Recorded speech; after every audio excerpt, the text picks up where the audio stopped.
All right, good evening and welcome to the Central Library tonight. I'm Tom Fay.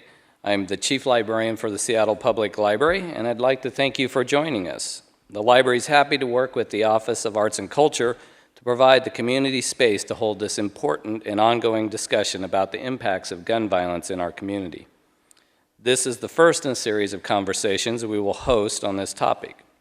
And while the pandemic put library programs on hold for a while, we are happy to once again be the place where the public convenes to work through issues important to our community and to accommodate folks who are unable to attend in person. We will also be hosting this on the Seattle channel tonight. All events we host at the library are free and open to the public to ensure we are providing equal access to everyone. This event is being streamed on Facebook Live tonight and will be available to view later as well. And you can learn more about library events and programs by going to spl.org/calendar.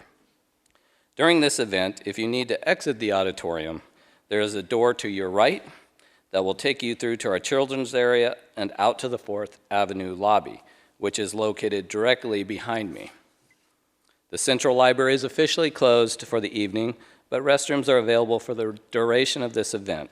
To access the restrooms, once again, use the door on your right, and please head out to the 4th Avenue lobby, and security will escort you and help you get to the restrooms. Thank you again for your participation tonight. I look forward to the discussion today and to the additional conversations in the future of this series. I'd now like to introduce Royal Allie Barnes, Acting Director of the Office of Arts and Culture.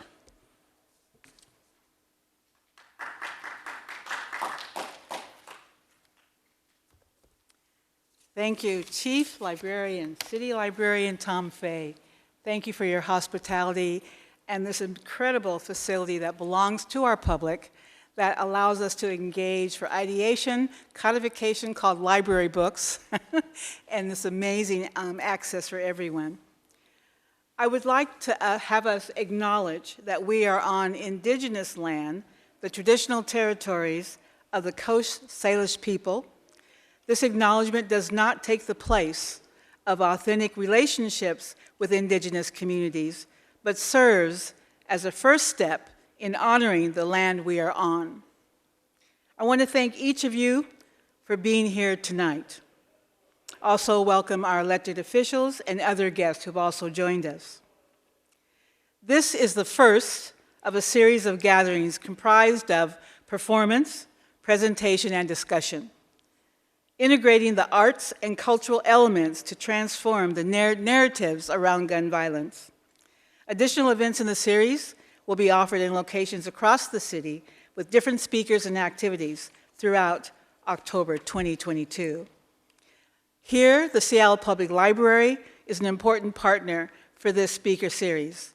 Libraries are major places of gathering. Artists, and the narratives of loss and resiliency. We believe arts and culture has the power to shift our collective consciousness, to shape our society through social cohesion. The arts historically have supported non-arts issues and individual and healing pathways about those issues. Tonight, you will journey with artists Soma Ayers, Chardonnay Beaver, and Mike Davis. Rosette Royale will be the moderator. We're thankful to have the support of Mayor Bruce Harrell in introducing this One Seattle Artists Everywhere speaker series. Mayor Harrell, if you will.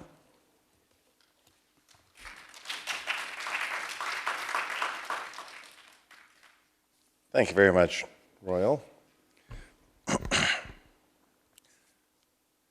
I want to say, first of all, for the attendees, thank you for being here, for the participants. You know, whether there are 2 people here, 200 people, for me, at least as mayor of this city, I don't really care. And I'll tell you why I say that. Because in this critical issue of gun violence in our community, it's going to be done one life at a time, one story at a time, one step at a time. And so when you close your eyes and think about gun violence, I suppose the imagery that you have is unique to that person, to their story, to their family. I've unfortunately attended many services, talked to many parents who've lost children. I've talked to many children who've lost parents. And when I think about gun violence, I too have blamed politicians and elected officials and failed policies, failed solutions. And I will share with you that through art and communication, through hope, through love, I'm confident that this journey we're taking together, one life at a time, one story at a time, will be impactful such that we feel, each individual feels empowered to do something to save a life. We know that gun violence disproportionately affects people of color. We also know that our country, as an example, that the gun culture and the violence with weaponry and guns is sort of embedded in the American story. I talked to the president of New Zealand, of all places. Well, she visited here to talk about what they've done in their country. And I go back, I think it's very important for us to always know the history, to find out why in America the gun culture is so prevalent. So in this work that we do as a community, that we have to understand the context by which we work within. That's sort of the bad news.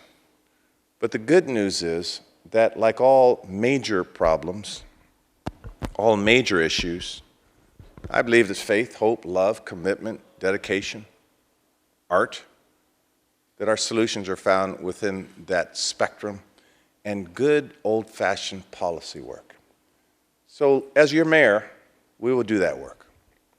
We've hired, as you well know, for the first time, a gun liaison representative in my department through Ms. Briscoe, who of course lost her brother and her son.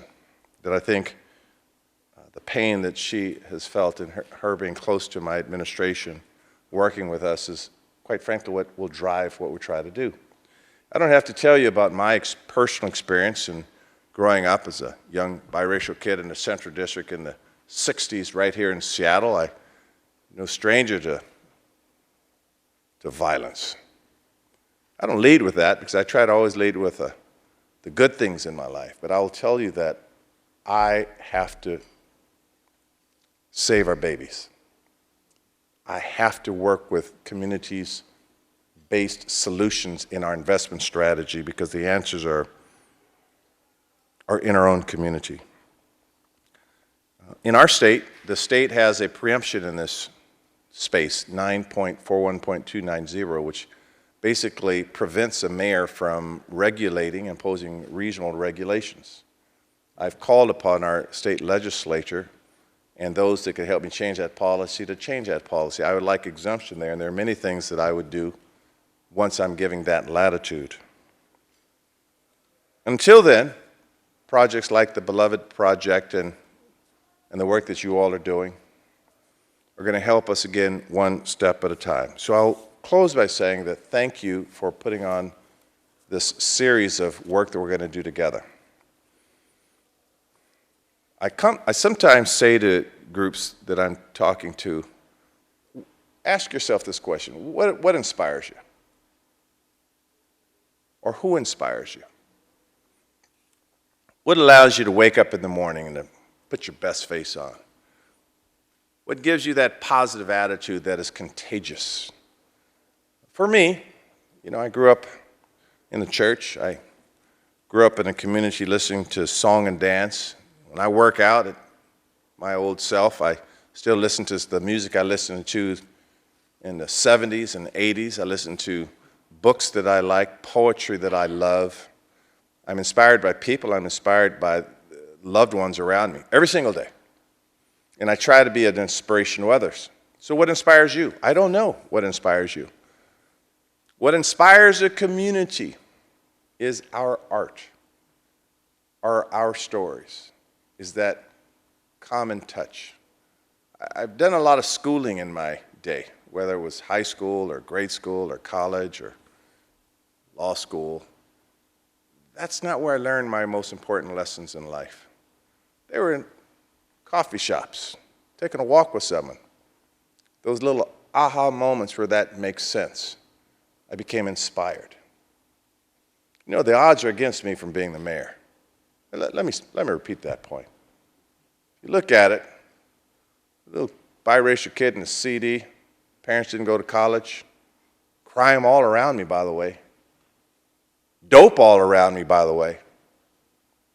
You go to my neighborhood right in the heart of the CD, you would not have thought back in the early 70s, latter 60s that someone would say, you know, one of these little kids playing marbles down here is going to be the mayor of Seattle. That was not a vision that someone would impress upon themselves during that time. But I was inspired by mentors, by friends, by song, by dance. So this work that you're doing will change lives. Gun violence is something we can collectively solve. It's going to be our love for one another that's going to solve it. So for that, I thank you for letting me share this time with you, and I look forward to your panel discussion. I thank you for putting your hearts and your soul and your ideas and your passion into this kind of work. We're building one Seattle together. Thank you very much.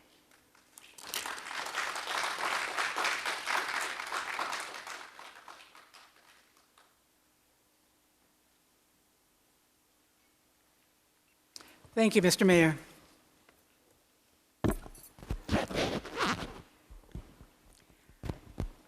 The mayor of Seattle is always a hard act to follow, but the fact of the matter is we've hammered that tonight. Our moderator is Rosette Royale. He's a local journalist, writer, and editor, and he's worked for real change in that newsroom probably for a decade. Recently, Rosette interviewed dozens of people impacted by HIV and AIDS to really collect those stories, those experiences for AMP, the AIDS Memorial Pathway, a public project and experience that's accessible online and in person here in Seattle on Capitol Hill. He has been a contributing writer to our collective inaugural Hopes Corps project, the Beloved Campaign. Rosette this evening will take us on this narrative journey along with 3 artists who have the skills to illuminate, and discover the unseen, including telling us also about what we choose and maybe cannot unsee. Our Hope Corps program, under the leadership of Alex Rose. Alex, are you here? Thank you so much, Alice, for all that hard work.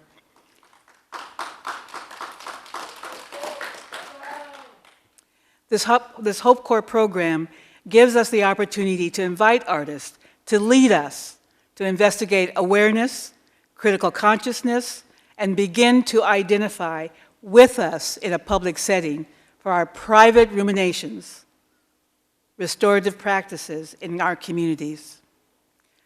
Hope Corps is a major part of the Office of Arts and Culture's recovery actions that begin to address only some of the deep and lasting pandemic impacts on our creative sector of gun violence from the lens of artists and creatives, particularly focusing on African American and African diaspora. These are all lived experiences and actions as those from people in a population and a community continually dealing with the unmitigated impact of gun violence. Please now welcome Rosette Royale.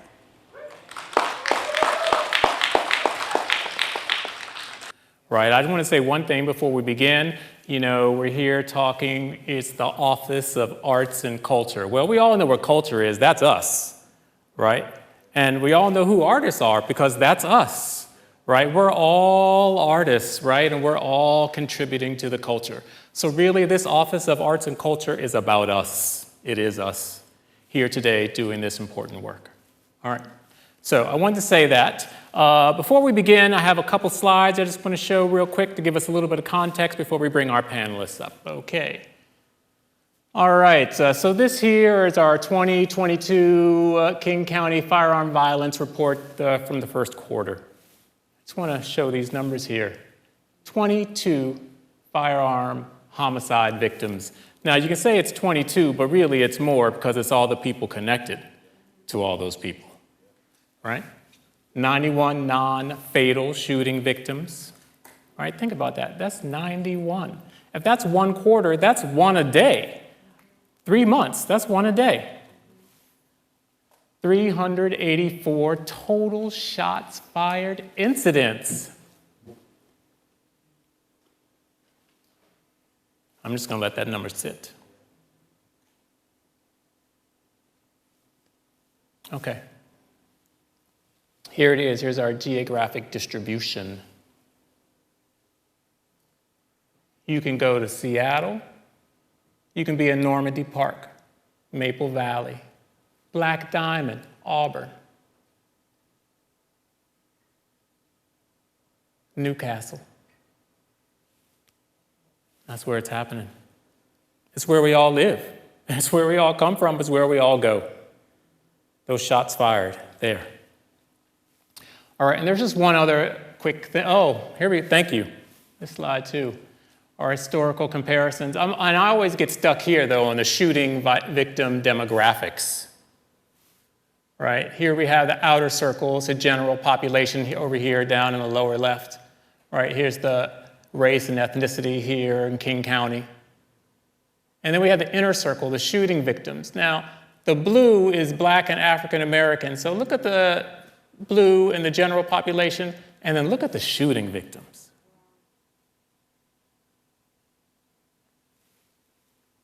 This is heavy, important information for us to think about. Gives us a little context in our conversation. All right, and then as we continue on, I just wanted to put this up here. This was an article that came out from NPR just the other day, just on Friday. Has immense cost beyond the death toll, right? If we could slip to the next slide. In the first year, after a non-fatal firearm injury, survivors experience a 40% increase in the physical pain or other forms of pain syndromes, a 50% increase in psychiatric disorders, and an 85% increase in substance use disorders. That's the 91 people, the non-fatal shootings in this quarter. Okay. So, as we hear, there's a lot of serious talk going on here. So, I just want to let everyone know we have something to help us here in this space.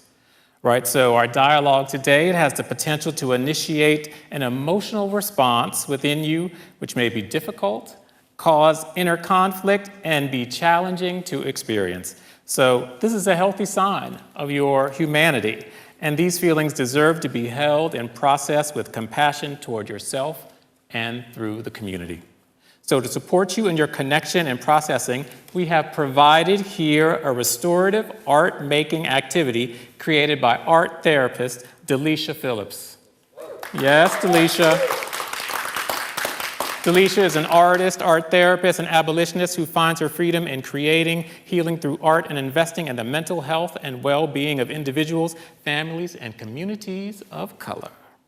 She brings her art-based therapeutic work to collective spaces through counseling services for youth, educators, community, and offerings of personal, professional development on social and emotional learning and restorative practices.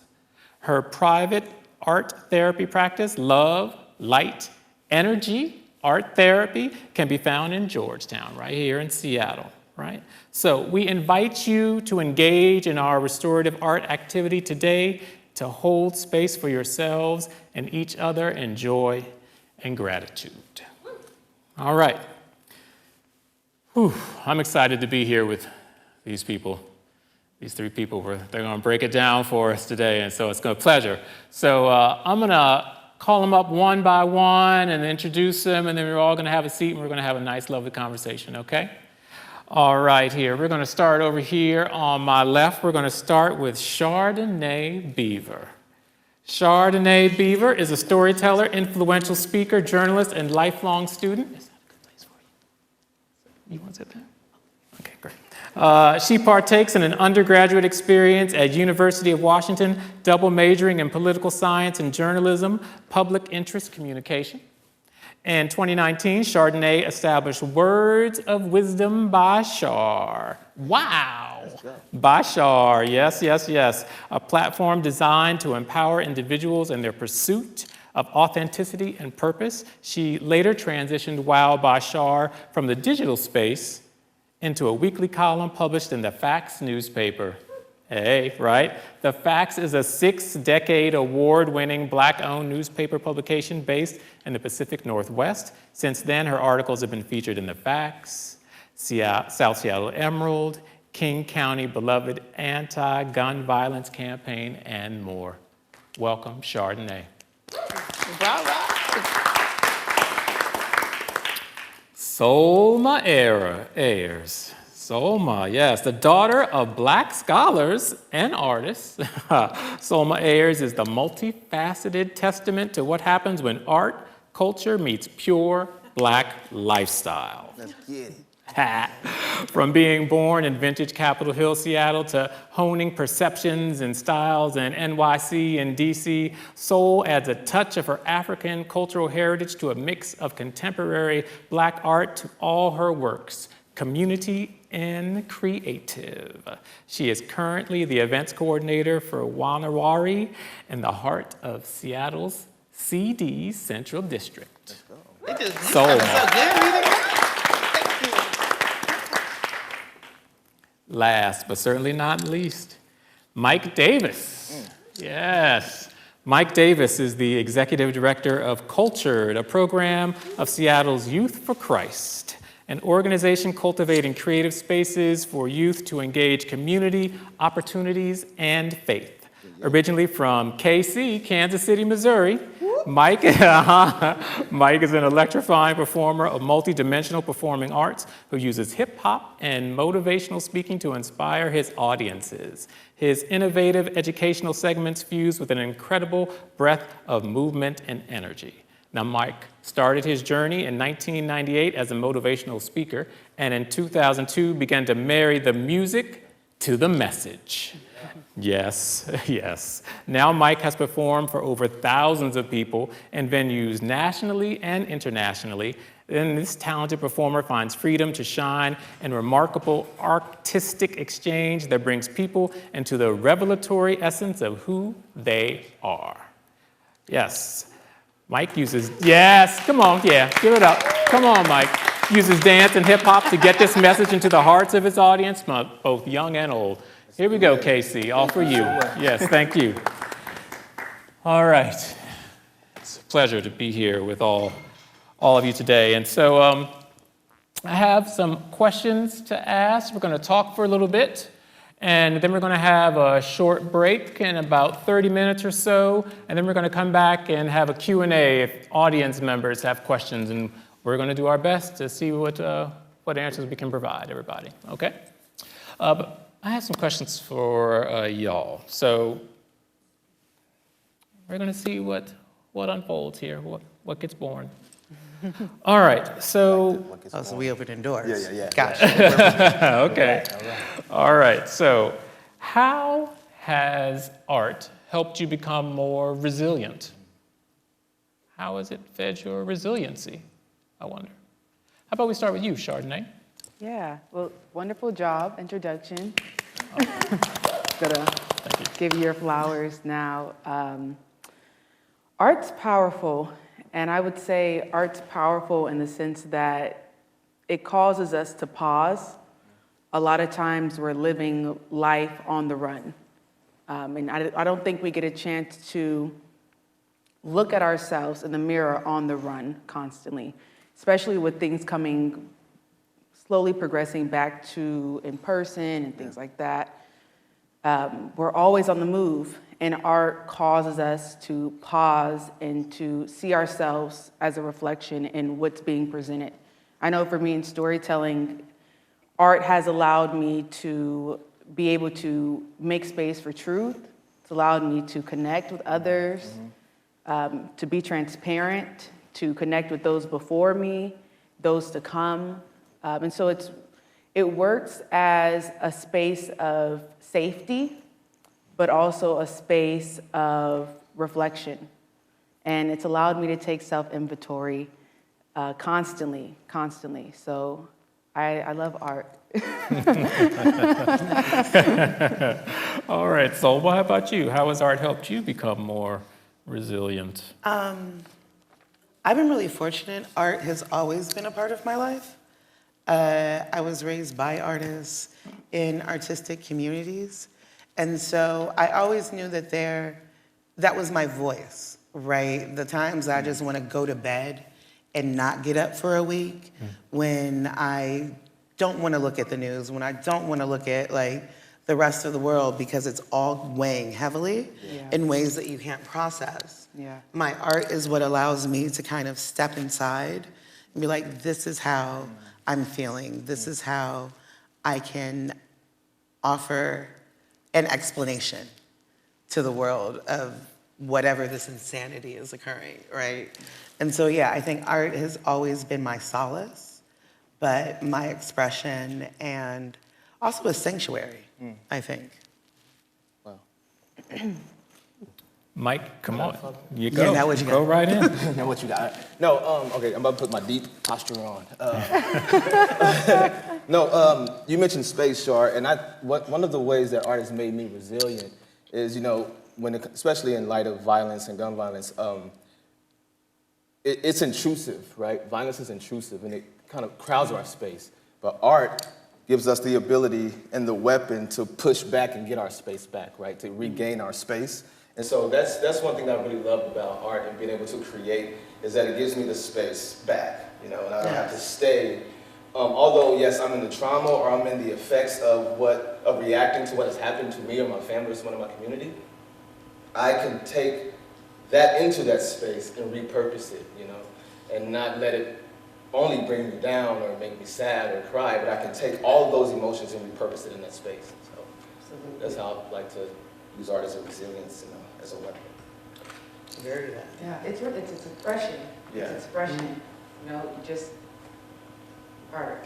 And it doesn't, I remember the first time, we get this quick anecdote, but I remember the first time I saw Allie, and I had a family friend, and she was like, okay, we're gonna go down to the Paramount, we're gonna go see Allie, and I'm watching it, and I'm like, trying to analyze it, like, well, that's the poli-sci in me. So I'm trying to analyze it, and she was like, just feel. Take the space in and feel it, and be here. And once I did that, it's like, it's a safe space. Like you said, it's sacred. You can always go back to it. Okay, so you mentioned Alvin Ailey. I did. So that makes me wonder, and this is, I'm told as a journalist you're not supposed to ask a two-part question, but I'm gonna break a rule right here and do it. Right. So here's a two-part question. If you could talk to any artist, past or present, who would you talk to, and what would you ask? So what's the second part? So, well, that's the second part. What would you ask? Like, who would the person be? What would you ask? You can choose Alan Ailey, but you can choose somebody else. Because you're just talking about how you went there and you were trying to analyze, and your friend was like, feel. Yeah. Right? Because the people on the stage are feeling, right? The dancers are in it. You know it because it comes to you in your seat. So, that was one artist, right, that spoke to you. So I wonder, are there any other artists that call to you, and what would you say to that person once you connected? Yeah, I would say Nina Simone. Yep. The doctor. The doctor. The Dr. doctor. Nina Simone. That's right. And I would ask her if I could be in the studio with her when she wrote Strange Fruit. Yeah. That's what I would ask her. And I would probably annoy her by asking a bunch of questions of like where that's coming from. So yeah, definitely Nina Simone. All right. Soma. about to stretch on this one. So, Mansa Musa, who was an amazing warrior, African warrior. You heard it, Google it, and I ain't got time to tell you all about it. But what people don't know is that on top of him being a amazing ruler, he was also a fabulous craftsman, right? And so he would do carvings and these very amazing, like, capturing spirits and images. And so how do you create a amazing empire and then also hone your craft as an artist? What's his name? Mansa Musa. Mansa write that Musa? down. Am I saying that correct? Because okay, perfect. You gotta write that down. I got you. I'll text you. And Charlotte, you Yeah, want to I say did something have else? another one. Allie came to mind, but my Angelou.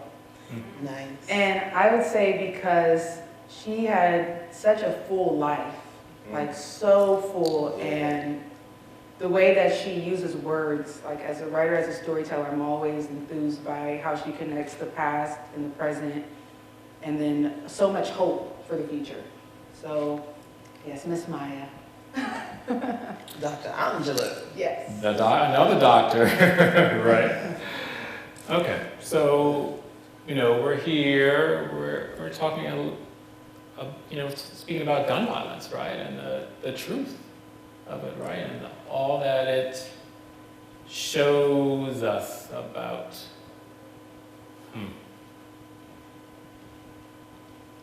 Well, I'm gonna leave that statement aside. I'm gonna get back to that, okay? So, but I'm gonna go here instead. I wonder how the impact of gun violence has changed your art. You talk about things pressing from the outside. So, how does that press? What has it done to you in the way that you create? Well, I'll go first. I was Tri-City at a certain period of time, right? So I was coming from Tacoma up to Seattle on the weekends, and then going to New York for winters and summers. And the time that I was growing up in Tacoma, that's when we were the #1 gang capital. We were having like insane shootings, right? And the way for me to get away from that was to come up to the Central District. And so it was not no shootings, but less shootings, right? I wasn't going to funerals every weekend. I was now going to funerals once a month. And so I think at an impressionable age, you have to kind of have a channel or a direction for it. And so again, I was lucky that art has always been in my life, but it became a way for me to focus that like rage and that confusion and that questioning, especially like you shouldn't be experiencing what this life is at 12, at 6, at 3 years old, you shouldn't have a list of people in your life that have been taken down by gun violence. And so having a way to be like, why is this? What can I channel and create to at least show what I'm feeling? Got something. Very Yes. I would say for me, I just remember, I didn't know it then, but I remember my first encounter with gun violence, at least losing someone who I had been of a role in my life. His name was Tyrone Love. I don't know, those from the CD might know Tyrone I Love. was like, that name is real familiar. Music, production, but also worked very closely with youth.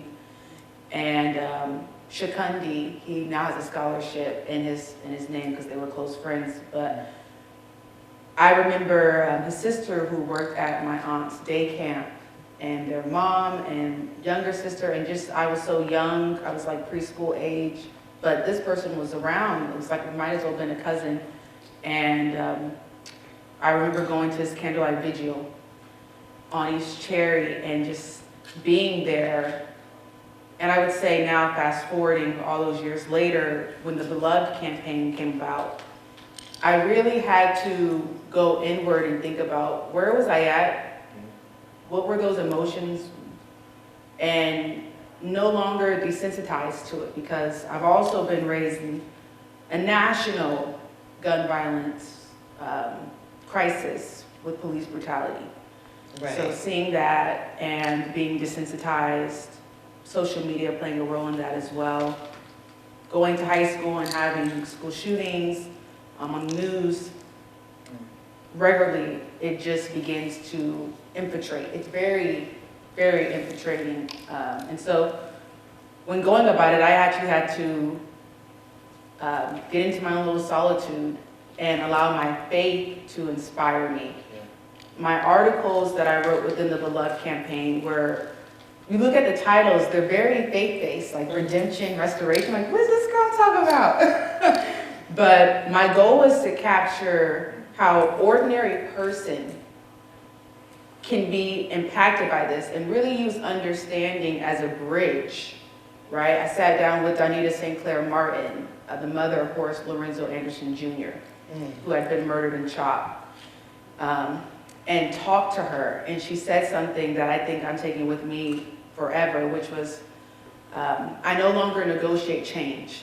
I used to. And I think that that's the attitude that I'm having showing up in my art, is no longer doing art without the purpose of progress and transformation. Nice. Yeah, so I hope that answered the question, but that was my heart post on that. Yeah. It's very nice. It did answer it. I'm going to come back to you about one thing you said, though. But, Okay. Mike, I don't know if you want to. Yes, absolutely. Very similar to what you said. It's Take your time. yeah, because it's so many things that like bombard our families and community when it comes to violence, like after the fact. And if you don't present a space for aftercare, right? A space where they can process and really pick apart that in a safe space, in a creative space, where faith is involved and other things can be involved. You know, I think we rob ourselves and our communities and our families of that opportunity to really like have a holistic healing moment, right? And so for me, what's changed, how violence and gun violence has changed my way of creating is by making sure I provide that space for myself first, but also when I welcome other artists into that space, that we're not just writing a song, but this is a moment that we can actually heal, right? And that it's not just about creating, though that may be the foundation, but out of creating comes what we need, you know? Yeah. Out of us creating together comes what we really need, right? And in that moment is healing, you know? And so, yeah. All right. Thank you. All right. Here I am, coming back to you now. What's Come going back. on here? So you were talking about Beloved. Yes. And so I want to know if you could talk about that a little bit. Could you help people maybe understand what that was, give a little context? Yeah, I'm gonna say what it is, because the body behind it is so real. And I feel like it can be made tangible, what's being called forth out of us.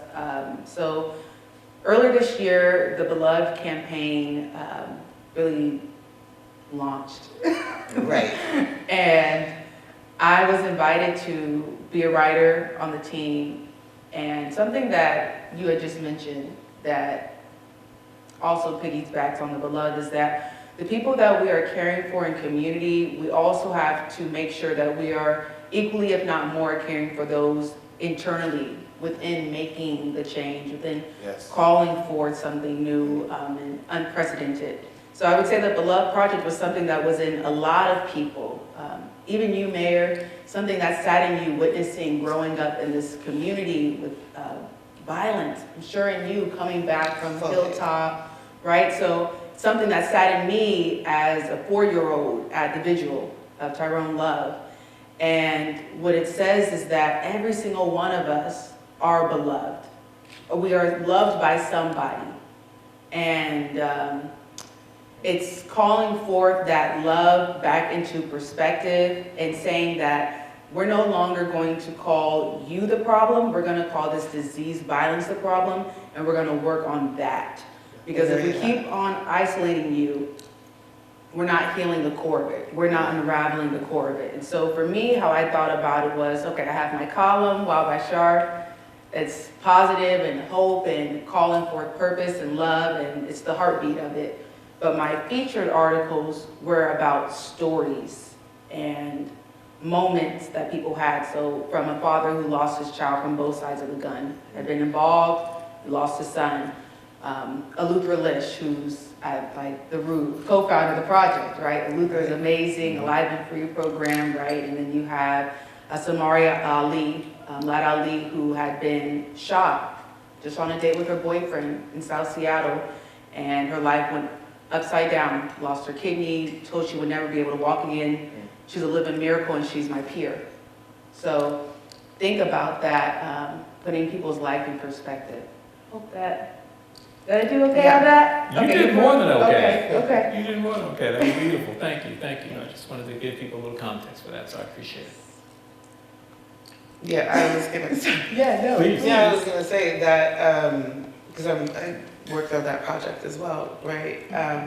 But from a visual standpoint, and having your work allowed it to be rehumanized. Thank you. You know what I mean? And so instead of it just becoming numbers again and again and again, it became actual stories and actual impactful moments. So like, as I was working on the art for it, there was one day that I just sat down and I just like had to fully decompress and step away and say like, this is such a reality that we're constantly dealing with. Yes. And so creating something that's beautiful in such a painful storyline is like, it's like going to a funeral. You know how we go to funerals and we see people that we really want to see and we haven't seen them forever, but it's a funeral, right? So there's that joy, but then also there's that like, I'm sorry that this is the circumstance. And I think Beloved Project really felt like that. It was like, it was joyful, and I wish it could have been another circumstance, but I'm glad it's the one that we worked on. And it's something we've been doing as a community, right? We've been trying to find the joy beyond the pain, the purpose in the pain. Yeah. Very good. Yeah. Anything I you want want to to say, y'all need to read those articles, get the book, subscribe to however you need to get the Beloved campaign in your hand. Follow. You see the bus around, holler, say something, they do have a vehicle as well. Yes. So. They do. Thank you. Y'all are hitting it all. Beautiful. Beautiful. All right. So, we're here. We're talking about the beauty and the pain, right? Going to the funeral and having the joy of seeing a beloved person, but having the pain of it being at a funeral. Right. Right? So, let's imagine that I come to you. Let's imagine I'm at this funeral. Right? And I say, you know what? I can't even handle what's going on right now. I feel lost. And I don't know what to do. I don't know where to go. I don't know where to turn. And I need help. So if I said that, what would you say to me? What help Hell, would you- me too. Now, but also very that. I think that we always want to feel like we have to have a remedy Right. for something and not sitting in that moment for a minute. You know what I mean? Like, the loss is a real feeling. Yes. And it's something that you need to process, and you can't rush through these stages of grief. You know, you really have to process it, and you have to be okay with understanding that, like, not everybody is okay. Right. You know, not everybody is okay, and you can be okay, but like exist in that for a second. Exist in this, because if you don't really feel it, then you can't know how to prevent it later. So yeah, that's me too, is my answer. Me, yes, I'm sad too. Yeah. Yeah. I would say me too. But in addition to that, there's something amazing about just being with people in that space and not even having an answer or any other than just an arm around them, just be with them and weep with them, and a lot of that for me comes from a lot of stuff that I've been through when it comes to gun violence, but also just being in it with people and realizing there's really nothing you can say or necessarily do in this space, but just be with, right? And for me, the roots of that comes from, my faith, right? I serve a God who, his name is also God Emmanuel, God with us, like being with people. There's nothing else, there's nothing more you can do sometimes just but be with them, So that's what I would say is, just let me be with you. I just want to be with you. Whatever you got to cry, we're going to cry together, we're going to wipe each other's snot, we're going to do all of that, right? But I'm going to be with you. I'm going to be with you. I think that's most important. Yeah, I love that. I recall, try not to tear up on this one, but if it flows, it flows. I got some tissue. I was about to say, somebody got a tissue? Okay, cool. On a Monday, a family friend, this was in June, his name was Damon Allen. Excuse me, I'm so sorry. You okay? I'm so sorry, Tommy. Okay. It's okay. Damon Allen had been murdered outside of his home. A grandfather, a father, family friend, Garfield alum, Go Bulldogs. And that Thursday, the same week, I sat down with Miss Donita St. Clair Martin at Converge Media. So stay tuned for that, guys. That's a part of the Beloved project. Stay tuned for that. That was amazing. But that week, I didn't understand what was happening to my body. Your body always tells you.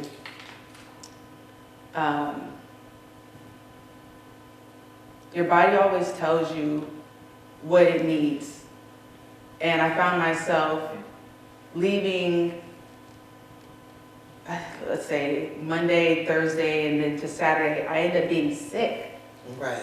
Yeah. I was sick, and I had no idea. I was hoarse, and I lean plant-based. I get out in the water, I try to stay active, but something about that was my body reacted and responded. And I think that the Beloved campaign has helped to, like you said, personalize it. Right. Now it's tangible. And so with that, I, at the time, was doing a gig in Washington, D.C., and I'm in my hotel room, and this family friend, I'm helping write this obituary. And I'm on the phone, we're 3 hours distance, right? But I just found myself listening to these stories. My dad loved to go camping. My dad loved my friend. And I'm just trying to add color to the stencil about who this person was and has been. And sadly, but yet so grateful, because I believe that all things work together for my good, right? That what I had been writing about redemption and restoration and road to recovery then flew into this obituary. Yes. And I was able to add color to a stencil that was just grim because it was instantaneous loss. And so I can't even remember the question, but I think we're just flowing from heart, right? Yes. And so that's kind of where I'm standing, of like always be planted and show up, and you never know what they need, but just show up. Just show up. If it's that call, if it's a prayer, just show up. So I would tell that person, like I've told this family, God's your defender, and however I can fill in, and it is okay to have a complete response that is unordinary from your previous response as part of this. So. That's beautiful. Thank you. All right, so, yeah, y'all are beautiful up here. It's beloved. Yes. It's beloved, and It is I mean, really, you're talking about seeing everyone around you as someone who's beloved, right? Yes. Like feeling that up here with you all is special. But I know it's also not I shouldn't project. It may not be easy to be up here to talk about this. So I wonder, what was it like when you were asked to do it? Like, what did you think? When I got the call or the email, I love my community. I love my community. I love the history. I'm 5th generation Seattleite. My great-great-grandfather walked the railroads up here to Seattle, escaping lynching, was an orphan, set on East Madison, one of the first members of Mount Zion Baptist Church. Right, this is my community. So this interaction literally is what I know. It's what I know. So when there's a call to do something, I'm going to answer. And I really, really want my generation to know that it is okay. It is okay to hold this space. And we haven't mourned enough. We haven't mourned long enough. And there goes art again, that pause. So at first I was like, wow, this is heavy. I did have to step back. I did have to process. I remember just journaling for hours, like, what was my first encounter with gun violence? Tyrone Love, boom. An actual person, not a number. I included that amazing data in my articles, of course, but I needed names, I needed stories, I needed locations, I needed the South Henderson, I needed the MLK, I needed sites that people could put to, and I needed a lot of faith. Right. Because I myself was starting to wear it. Yeah. I didn't want to do it. Because it was putting me in a position of going to a place that I not necessarily was avoiding, but it was like, I don't want to feel this pain anymore, right? It was so heavy. And so in my head, I was like, no, I'm going into this fluffy art space of like creating new art that's empowering. And so when they asked, and then they came back and asked again, it was really giving me the opportunity to take these stories and make them empowering and make it so it was a visual that it wasn't the same teardrops, right? It wasn't the same mothers crying. It was, what do roses look like in a coffin? You know, what is this image of like things that we find beautiful and we're burying them? You know, that's what we're doing with these youth, and you know what I mean? Like, and so we're just throwing away these beautiful moments. And so how can I create that in my art? And so once I was able to grasp that beauty in this pain, and the because I'm 40 now. I don't know, y'all can't tell. Just hit 40. Well, actually 41. But this is something that's been going on all my life, right? So since age 6 was my first gun violence death. So from age 6 to now, I'm still seeing these shots fired. And it's tiring, and it's stressful. And so as an artist, what can I do to reinterpret that moment? What can I do to say like, yo, bro, I'm really, really tired. I'm kind of over it. And we need to shift the narrative. So that's how I got involved. They also told me I wasn't gonna have to do interviews. But you see how they get us. But creatively, it was really just being tired of that same narrative on something that's been a lifelong problem. So good. Mike? Yeah, I was actually in the studio when I got the email for the invitation, right? And I'm always assessing spaces, like where I'm at, right? Where am I? And when I looked at the content, the context of what this would be, I'm like, whew, it's gonna bring me back to a place where I have to relive, I have to bring up, like, to answer, some of these questions. And, but again, in assessing my space, what I've become, I guess, sort of good at is, all right, if I'm gonna go into this space, I have to come from this place of I've been healed, you know. I've been redeemed, I've been restored. And so it's from that space that I entered back into the space of pain, you know. And so I was as bold as I could, right, and as courageous as I could be, said yes, right, and to step into this space because I know I'm not stepping into this space led by my wounds, but instead I now carry my wounds and control those wounds and say, I'm going to repurpose these wounds and use them as art. And hopefully it's something that could give someone else a bridge across from their pain to their redemption or from their pain to their life or freedom, right? So that's what I felt when I was asked and said yes to that, because I love that opportunity to help bring someone over. Can I say one thing that I'm hearing? I'm put my journalism ear on like you. It's like something I was that waiting for it. Something I'm hearing, what I've heard you guys say, that's always what I say, my response, is that, well, it's like what this wise woman told me one time. In order to change the narrative, you have to change the narrator. Mm-hmm. So in a part, we're taking back that narrative and we're trying to reframe it.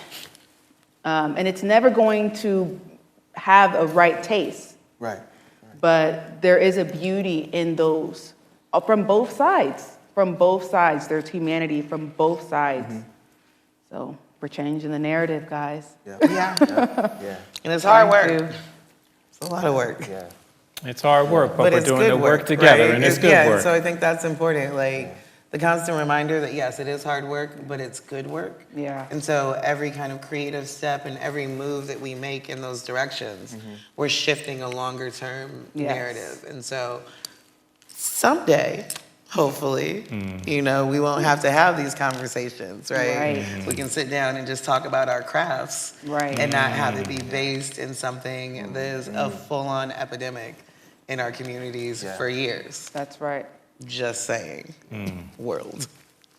Which makes it better to do it together, though. Because it is so hard, it feels a lot better to do it and create with people, right? And with other artists, you know. Yeah. All right. So let's have a moment to create a little bit of community together right now. We're going to have a little break. All right, we're going to give ourselves 5 minutes. Okay? Then we're going to come back. I have a Q&A. Maybe you out there, you have a question you'd like to ask. If not, I'm sure I got some more. So, but I think we're going to just have a moment to be here with each other. All the glory. Okay. All the glory. Hello, everyone. Welcome back. Lord, welcome back. Thanks for being here with us. So now we have a little bit of time here before we close for a little Q&A. So I don't know if there's anyone here who might have a question. There aren't a lot of us, and this space has great acoustics. Great. So if you have a question, if you just speak up, it's likely we'll hear you, but if not, I might come closer to you to have you say it again, all right? So, but do you may have a question? Yes, I have a question. Chardonnay? Yeah, I met you the other day at the CD. Yeah, well, I come up here, but so I'm probably doing it. But what was I gonna say? I'm not familiar enough. But so forgive me if I ask kind of a dumb question. But you sing, right? I don't sing. When I was little girl, I used to compete, and I was making the blocks money. Look like she should be an R&B singer. Her voice is very sultry, very. Thank you. I appreciate that. Wait, that was your question? I know, that was your question? Oh, I love you. No, that was a great question to start a Q&A off with. Very light. I liked it. Yes. Very talented producer, by the Who's way. next? Wait, are these all going to be questions for you? I don't know. I'm just going to lean over this way. I don't know. All right, any other questions about music careers, singing, or some of the things we've been talking about? Yes. Hi, I'm Chardonnay's mother. So Chardonnay actually started singing when she was 3 years old. Okay. Not your mother answering questions. Air her out, mama. Get her. Thank you. Yes. Thank you, Mom. Hello, world. What's an example of a successful bridge between activism and art that you've seen either locally or globally? There we go. Oh, that's good. Art, what's a good example of a success story? Activism and art. Okay. I am gonna go with my original introduction. Like, now mind you, Faith Reingold is one of my favorite artists, right? Faith Reingold does like these amazing revolutionary quilt works. However, the AIDS quilt was actually the one thing for me that showed like how art and activism can create such a profound statement. And so like just the collective project, like the collective efforts of artists to create one unified statement was amazingly empowering. So yeah, for me, that would be it. Yeah, I love that. And then the BLM movement, like, we have to be really clear what we've done as revolutionaries, because it's not just with BLM, like it was the Panther Party. Yep. It was very much Garveyites at a certain point. Like, as a people, we have taken these revolutions and these fed upnesses and put it to music. I love it. You know what I mean? Yeah. Like, we create this gorgeousness in a struggle. And so every time we stand up collectively, every time there's a new Black anthem, every time there's like these moments, the Black Men's Suit Collective, I don't know if people saw that. They went to city and just had brothers in suits. And it was like, wow. Like Easter Sunday. Yeah, it was very Easter Sunday. And so like movements that we create as a people, those are the ones that get me inspired, but also remind me that like, even though it's bad, we're not gonna be broken down. Yeah. That's the same vein that I feel like you're coming out of with the rose, that beautiful structure, the idea of taking roses, putting it in a casket, allowing them to hang down, like being the space, even though each rose, the amount of roses was a number for someone who lost their life. Oh, yeah. You, again, shifting the narrative. I would say it's like a simple answer that may not be like a specific example is anything birthed out of a place of authenticity. Like, I feel like that's why Black people have so many amazing examples. Harlem Renaissance was another thing that came to mind. Facts on facts. It's like, it is a celebration of what we can do despite or in spite of. So that's really exciting. And I think even here in Seattle, like, it's something how, I mean, you can touch on this, and you as yourself as well, but how creative the city really is. The murals, like, I know gentrification is happening, but I remember walking through the CD as a child and seeing murals and art and trying to hold space for that. So I hope that was an answer. But authenticity, anything on authenticity. Yeah, I would say one of the ways I've seen it be successful is when it's reflective of the communities or those that are oppressed, like outwardly though, right? So an example of that is when they started to paint the crosswalks were like, you know, Ethiopian flags, you know. Nice. Like just to say, hey, they are present here, Yeah. right? You know, this is, you know, they are a part of this community. We recognize them. A beautiful group of people, you know, and so to me, that's one of the success of activism and art, right, and bringing them together. But I think it's most powerful when it's very outward, you know, expressed outwardly, and that everyone has to acknowledge it. Even if you don't like it, you have to acknowledge it. And I think that's part of the success as well, is that you got people on different sides of it to say, you know, that was cool, they put the Ethiopian flag on the street. And someone like, man, what are you doing painting the street, right? You know, so, but either way, you're like, you have to acknowledge, though, that this is for a beautiful group of people that are being pushed out of this community. And so, so I think that's one of the ways I've seen art. I'd like to give an answer for this Oh, one, too. you included in this? Because Asking you questions too. because I think one of the things that I have found great strength from in my life is finding out something that happened that I didn't know had happened. And so a while ago, I was looking at Amazon Prime, and Prime Video, and they have all these TV shows and everything. And then they have this show, Soul. Have you ever heard of this show, Yes, Soul? and won an award. Yes, Yeah. right? So, I realize I've heard all about this show, but haven't ever seen the show. So we've had all these episodes of this show, right? This black man talking to all these black artists, culture makers of the time in the 70s and 80s. And then there was this conversation between James Baldwin and Nikki Giovanni. Yep. And they have a 2-hour conversation.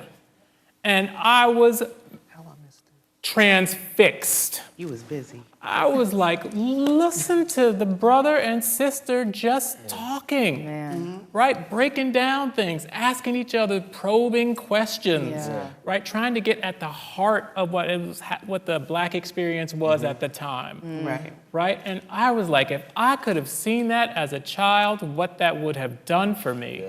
But then I realized I saw it as an adult and what it still did for me. Yeah. So that's what I mean. I feel like, these answers are fabulous, right? I love all these answers because I could go, yes. But I know what's going to happen to me is that somewhere along the line, I'm going to come across something else I didn't know. And I'm going to be like, that is a great source of inspiration. Yeah. So there's something else coming your way, and it'll just come to you. And I mean, if you're looking, you can possibly find it at Wanawari. We are located at 911 24th Avenue. We are a black art space that do really great black art things. Yes. Come through, sit on the porch. Got 2 rocking chairs. It's great. There you go. But We need to connect. that was a plug. That was a plug. I got you. Unnecessary. It was a very subtle plug. It was very subtle. Why not? All right. Any other questions out here? Anyone else? Question? I did want to say a piece until someone decides they want to ask a question, if you have any. There's a question. Oh, is there another question? No? Yes? No? Oh, okay. What is one thing that you wish everybody understood about gun violence?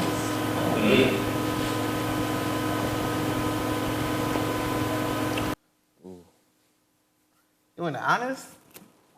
I'm ready to fire back, but This is a rich white man's game, right? So like when we're talking about taking guns out of places, that's way easier said than done.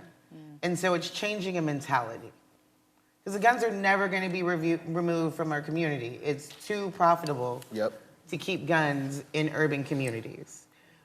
But what we can do is shift our mindset, So we can't say that we're going to fix every family, but be there for someone. Be there for a youth walking down the street, volunteer in places, so we can now shift this mentality. Because taking away guns it's never gonna happen. Fixing how we think about it and fixing how we handle it as a community is what we can do. So good. Yeah. I would add to that, do not confuse the conversation of gun violence with gun laws.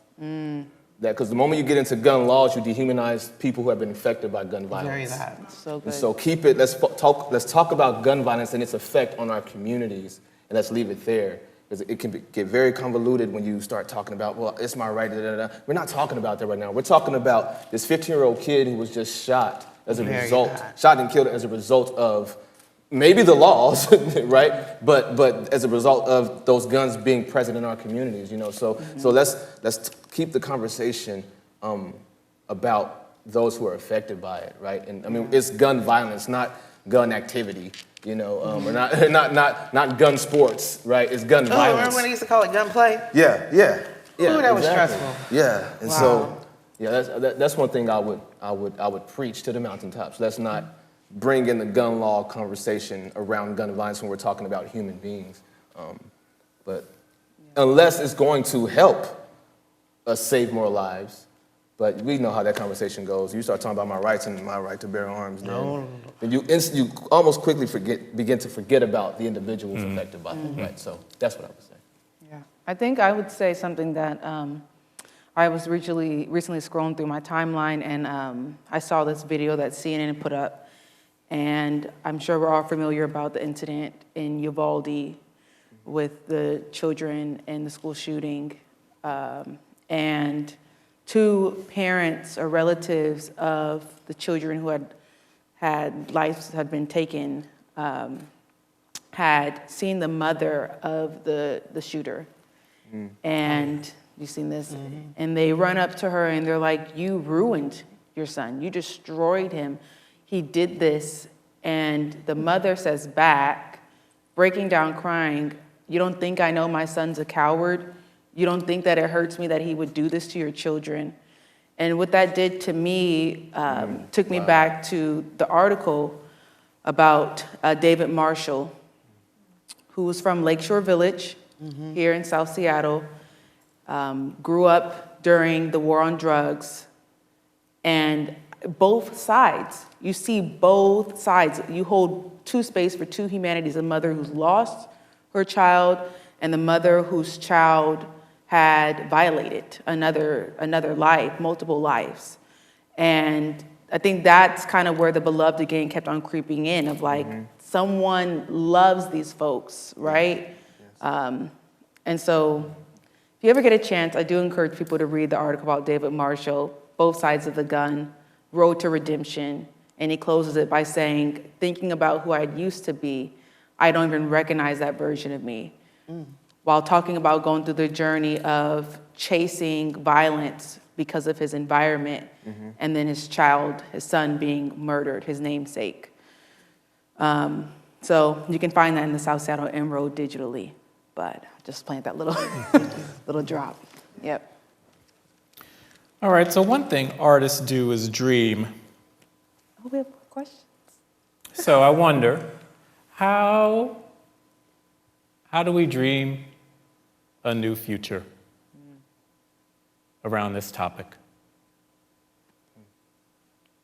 Stop dreaming. I'm sorry? Stop dreaming. I think at a certain point, every dream we have, we can put some part of it into action, right? So if I sit alone in my room with my dreams, those are just mine. Yeah. Like, y'all don't know that I'll be riding unicorns and rainbows in my dreams, right? But if I come forward and I'm like, yo, this is this grand dream that I have, there's a part that somebody can play in creating this change. So like, not stop dreaming, but like, have these conversations, be more open about your hopes and dreams, right? Because it's not gonna do anything if I'm sitting and trying to fix it myself. Right. Like, there is no way I'm gonna fix everything from my apartment. Right. It's just not gonna happen. But if we have enough people and there's a conversation happening, then there is a certain change or a slight effect. You know, an effect causes a ripple, and a ripple causes a wave, and a wave causes a tsunami, and then Godzilla. And, you know, and it's a game changer. So yeah, I think just sharing, you know, sharing these hopes and dreams that we have. So good. Yeah. Ask the question again. I remember it, but I just need to hear the words again.